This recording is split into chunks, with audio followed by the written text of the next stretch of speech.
செய்தியில 4 நாள் மழைன்னு சொன்னாங்க, அப்புறம் வரப்போது புயல்னு சொன்னாங்க. ஸ்கூலு காலேஜ் லீவுன்னு சொன்னாங்க, வெளியில சுத்தாத நோன்னு சொன்னாங்க. மழை வந்து வீட்டு கதுவை சாத்தணும், குளூர்ல நடுங்கி பெட்ஷீட்டை போத்தினும். போனுக்கு சிக்னல் கிடைக்காம எங்கணும், இருக்கிறத துண்ணுட்டு இருட்டுல தூங்கணும். காத்துல கூரைங்க பறந்து போச்சு, அங்கங்க ஒயரு அறுந்து போச்சு, ரோட்டுல மரம்லாம் சாஞ்சி போச்சு, கோலம் கொட்டையெல்லாம் நிரம்பி போச்சு. மழையில சுத்துனா ஜொரத்துல தள்ளும், ஏறிங்க அறந்து ரோடெல்லாம் வெள்ளம். காரணம் புயலுங்கோ, தாறுமாறா தத்தளிக்கும் சென்னைங்கோ. பெருமையா சொன்னீங்கோ, வீட்டுக்குள்ள தண்ணிங்கோ. தாறுமாறா தத்தளிக்கும் சென்னைங்கோ, பெருமையா சொன்னீங்கோ, வீட்டுக்குள்ள தண்ணிங்கோ.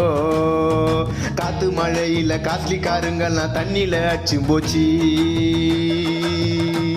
இப்ப ஏகப்பட்ட சனம் பசி பட்டி